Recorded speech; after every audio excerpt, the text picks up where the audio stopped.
तो शुरू करें। क्या हुआ, शर्मा गई कोई बात से? नहीं, जो बात है हमको लगा कुछ गलती तो नहीं हुई।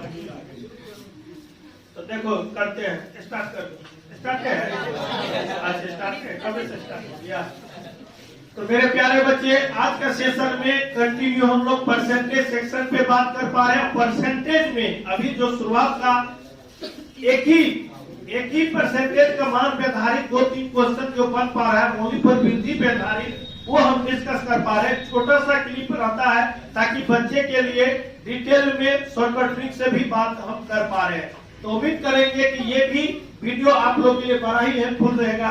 तो चलिए सेशन को स्टार्ट करते हैं। पहले इस तरह के क्वेश्चन आप कैसे बनाते थे आप जरूर कमेंट करना, और आज आप कैसे इस क्वेश्चन को सोच पा रहे हैं, कैसे बना पाएंगे या कैसे तुरंत सीख जाएंगे, तो भी आप कमेंट करना। ठीक है जी। तो देखते हैं, यदि किसी वर्ग की भुजा में 10% की वृद्धि कर दी जाए तो उसके विकर्ण में प्रतिशत परिवर्तन ज्ञात करें। यानी डायगोनल को जो वैल्यू होती है वृद्धि करने पर क्या आएगा वो हम लोग सीखेंगे।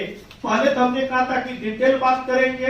ठीक है, तो देखा जाए, यानी वर्ग की अगर मैं भुजा की बात करूं, वर्ग की अगर मैं भुजा की बात करूं तो जनरली हम लोग मानते वर्ग की भुजा ए, लेकिन अगर मैं विकर्ण की बात करूं तो आप जानते हैं √2 गुने ए, यानी √2 गुने भुजा।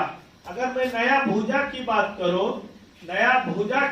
करूं जी, तो आप जानते हैं हमने ये भी कहा था अगर वृद्धि बोले तो 100 में जोड़ना है, कमी बोले तो 100 में से घटाना है। फिलहाल यहाँ पे वृद्धि की बात करता है तो 110 बटा 100, ये 0 से 0 तो 11a/10।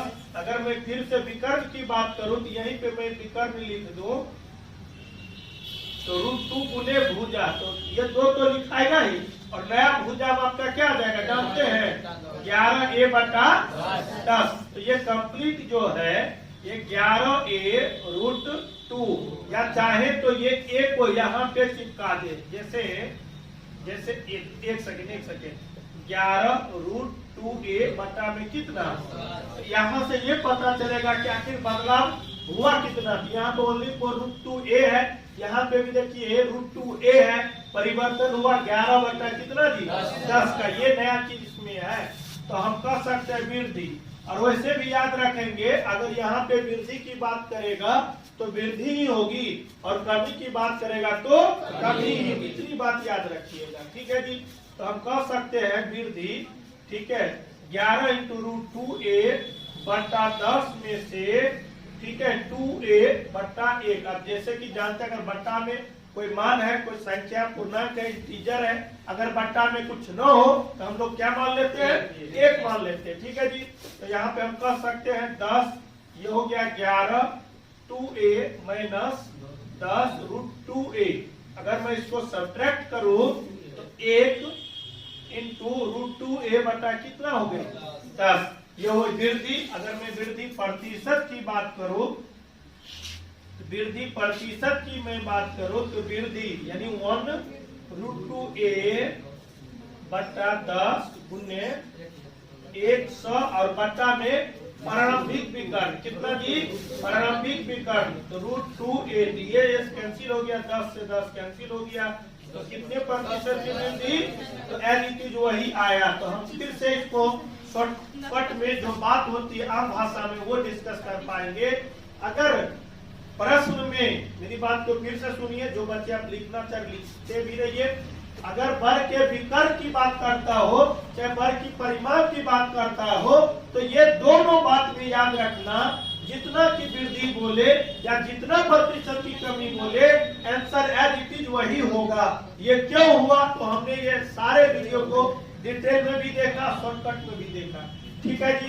तो शॉर्टकट की अगर मैं बात करूं तो जैसे कि जानते हैं वर्ग का अगर मैं विकर्ण की बात करूं तो √2 गुने भुजा। ठीक है जी। तो दुनिया का कोई भी इंसान अगर चाहे मैं पढ़ाऊं चाहे और कोई पढ़ावे, आपका √2 गुने भुजा ही बोलेगा। तो ये आपका जो कांस्टेंट राशि है, और यहाँ पे ओनली 4a है, a² नहीं है, नो कि a³ है, तो ओनली 1 वेरिएबल है। तो अगर 1 वेरिएबल आ जाए तो जितने प्रतिशत की वृद्धि बोले, जितने प्रतिशत की कमी बोले, आपका आंसर वही होगा। क्या बात को समझ पाए कि नहीं पाए, आप जरूर बताना। ठीक है जी, अगर कोई समस्या है तो आप बताओ, मैं फिर से इस क्वेश्चन को डिटेल में समझा दूं ताकि आप सीख जाए। मेरा हमेशा से विचारधारा ये रहा है कि जो भी बच्चे चाहे ऑफलाइन से जुड़ पा रहे हैं चाहे ऑनलाइन से जुड़ पा रहे हैं, आपको हमेशा मैं सिखा दूं, समझा दूं, और मैं ये भी साबित कर दूं कि इस चैनल पे आके चाहे ऑफलाइन क्लास में आके आप आसानी से कोई भी क्वेश्चन कोई भी टॉपिक पढ़ के आप सीख सकते हैं। ठीक है जी, तो लिखिए, फिर मैं आगे बात